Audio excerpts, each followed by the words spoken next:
கர்த்தரை கனம் பண்ணு. உன் பொருளாலும் உன் எல்லா விளைவின் முதற் பலனாலும் கர்த்தரை கனம் பண்ணு. அப்பொழுது உன் களஞ்சியங்கள் பூரணமாய் நிரம்பும், உன் ஆலைகளில் திராட்சரசம் புரண்டோடும். கர்த்தர் நமக்கு கொடுத்திருக்கிற ஆசீர்வாதங்களை கர்த்தருக்கு பயந்து நல்ல வழிகளில் பயன்படுத்த வேண்டும். நம்முடைய களஞ்சியங்கள் பூரணமாய் நிரம்பியிருக்க வேண்டும் என்றால் நம்முடைய களஞ்சியத்தில் உள்ள பொருட்களினால் நாம் கர்த்தரை கனம் பண்ண வேண்டும். நம்முடைய ஐஸ்வர்யங்கள் எல்லாம் கர்த்தருக்கு உரியது. கர்த்தர் அதை தம்முடைய கிருபையினால் நமக்கு கொடுத்திருக்கிறார். கர்த்தரே நமக்கு பொருளை கொடுக்கிறவர், அவரே நமக்கு விளைச்சலின் பலனையும் கொடுக்கிறவர். நம்முடைய பொருளாலும் நம்முடைய எல்லா விளைவின் முதற் பலனாலும் நாம் கர்த்தரை கனம் பண்ண வேண்டும். உலக பிரகாரமான சம்பத்து மெய்யான ஐஸ்வர்யம் அல்ல, ஆனாலும் நம்முடைய உலக பொருளாலும் கர்த்தரை கனம் பண்ண வேண்டும் என்பது கர்த்தருடைய விருப்பமாக இருக்கிறது.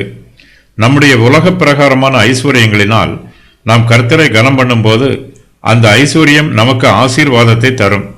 நம்முடைய பொருட்கள் நமக்கும் பிரயோஜனமுள்ளதா இருக்கும். நம்முடைய எல்லா விளைவின் முதற் பலனாலும் கர்த்தரை கனம் பண்ண வேண்டும். இந்த பூமியில் கர்த்தர் நமக்கு அநேக ஆசீர்வாதங்களை கொடுத்திருக்கிறார். பூமியின் விளைச்சல் எல்லாம் கர்த்தருக்கே உரியது. கர்த்தரே விளையச் செய்கிறவர். பூமியின் விளைச்சல் நம்மை போஷிக்கிறது. நாம் ஒவ்வொரு முறை போஜனம் பண்ணும் போதும் கர்த்தர் நமக்கு ஈவாக கொடுத்திருக்கிற போஜனத்திற்காக கர்த்தரை கனம் பண்ண வேண்டும். கர்த்தரே நமக்கு விளைச்சலை தருகிறவர். விளைச்சல் எல்லாமே கர்த்தரையே சார்ந்திருக்கிறது. நம்முடைய விளைவின் முதற்பலன் எல்லாம் கர்த்தருக்கே உரியது. நம்முடைய விளைவின் முதற்பலன் மிகவும் முக்கியமானது. நாம் கர்த்தருக்கு முதலாவதையும் முக்கியமானதையும் காணிக்கையாக கொடுக்க வேண்டும்.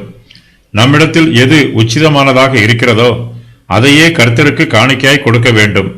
அப்போது நம்முடைய களஞ்சியங்கள் பூரணமாய் நிரம்பும், நம்முடைய ஆலைகளில் திராட்சரசம் புரண்டோடும்.